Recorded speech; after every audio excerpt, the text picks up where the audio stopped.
विधानसभा उपचुनाव में नरेश मीणा निर्दलीय प्रत्याशी उनियारा देवली भी एक बड़ा फैक्टर रहा है। आप कह सकते हैं कि नरेश मीणा हार कर भी बाजीगर बना है। अभी पूरे राजस्थान में नरेश मीणा एक चर्चित है।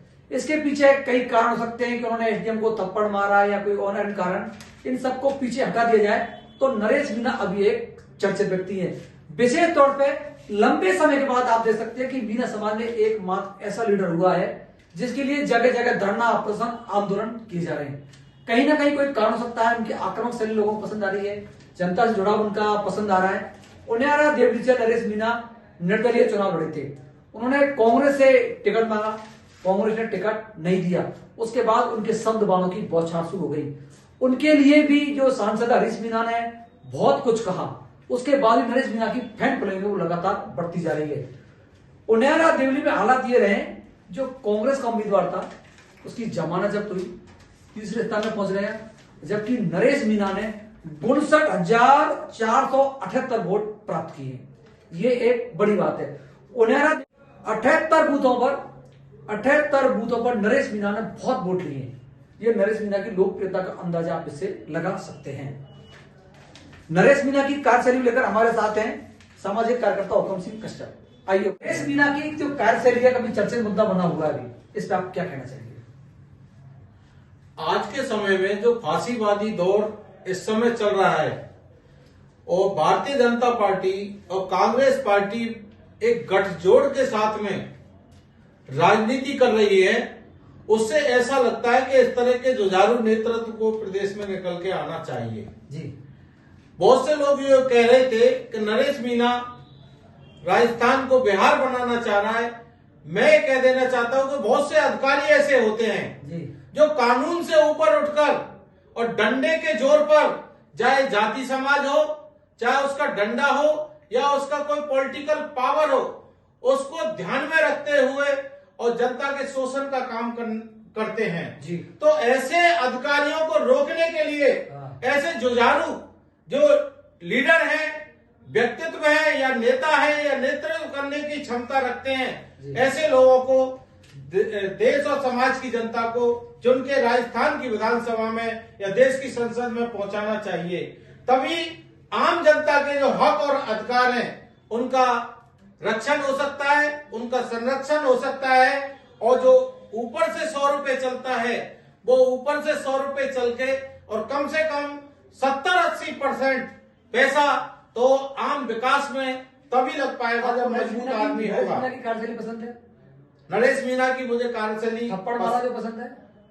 देखो, थप्पड़ मारना जहां तक है, जब उस समय ऐसी कई बार ऐसी स्थिति बन जाती है कि आदमी जब सामने वाला नहीं मान रहा है। मैंने वीडियो क्लिप कई देखी है, एक आंगनवाड़ी वर्कर की भी देखी है, एक जो अध्यापक है उसकी भी देखी है, जो उस समय पोलिंग बूथ पर काम करा रहा था। तो एक पार्टी विशेष के लिए एक एसडीएम द्वारा जब पूरा गांव बहिष्कार कर रहा है वोटिंग का, पूरे गांव ने बहिष्कार कर दिया, समरापदा गांव ने, कि ये तय कर लिया था कि जब तक हमें उनियारा इसमें तहसील में नहीं जोड़ा जाएगा हम वोट नहीं डालेंगे। तो इस चीज का मैसेज जब पहले से ही था, तो वहां की जो कलेक्टर है, एसडीएम है, तहसीलदार है, उनको ये सारी स्थिति थी मालूम कि इस तरह का, लेकिन उन्होंने बहुत ही इस बात को हल्के उसमें लिया। अभी नरेश मीणा बहुत चर्चित है, उसके पीछे कारण उनकी आक्रामक शैली है। हाँ, मैं तो उनकी आक्रामक शैली को ही मानता हूँ। और आज वो एक मीणा समाज के ही नहीं, सर्व समाज के मास लीडर नरेश मीणा। हुकम सिंह जी कह रहे हैं, देखो नरेश मीणा के बारे में जो वीडियो आज मैं बना रहा हूं उसके पीछे सबसे बड़ा कारण भी ये है। विधानसभा उपचुनाव के बाद जिस व्यक्ति की सबसे अधिक चर्चा हुई, हालांकि वो जेल में बंद है, उन्होंने कुछ गलत काम किए, थप्पड़ मारा, उसकी सजा उनको मिल रही है। भाजपा के प्रदेश प्रभारी ने उनके लिए कुछ कहा है। ये एक विनोद जी इस बीच में मैं आपसे कहूंगा, सोने पे जब तक आग की बौछार नहीं होती है, अग्नि की बौछार नहीं होती है, वो निखर कर नहीं आता है, उसी को तो कहते हैं खरा सोना।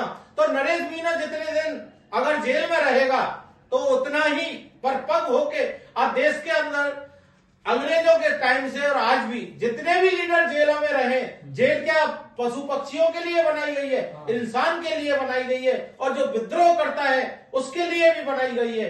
तो विद्रोह करने वाले लोगों में मैं तो ये कहता कहता हूं कि इस तरह के विद्रोह हर विधानसभा में नेताओं को करने चाहिए, जिससे सारी व्यवस्थाएं जो पटरी से उतर चुकी है, जैसा इंदिरा गांधी ने इमरजेंसी के टाइम में सारी व्यवस्थाओं को सिस्टमेटिक, एक एक सेकंड अगर कोई भी अधिकारी कर्मचारी ऑफिस पहुंचने में लेट हो जाता तो उसके खिलाफ कानूनी कार्रवाई होती थी, एक्शन होता था। विद्रोह होना चाहिए लेकिन मारपीट थोड़ा नहीं होना चाहिए। नहीं, मारपीट की स्थिति शायद ऐसी वहां बन गई थी। हालांकि नरेश मीना कोई ऐसा व्यक्ति नहीं है, गलत मेरे को लगा नहीं उसका।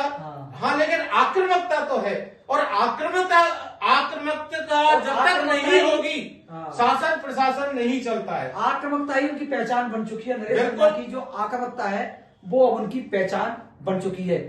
लंबे समय के बाद एक बार फिर मैं कहूंगा कि जगह जगह उनके लिए आंदोलन हो रहे हैं, लोग ज्ञापन दे रहे हैं, धरना कर रहे हैं, प्रदर्शन कर रहे हैं, तो कह रहे हैं मास लीडर की पहचान है।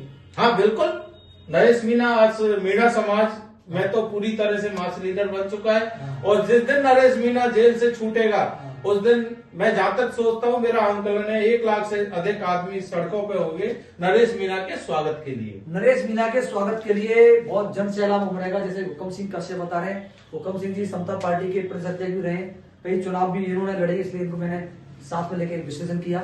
आप सब लोग हमारे साथ जुड़े, सभी बहुत बहुत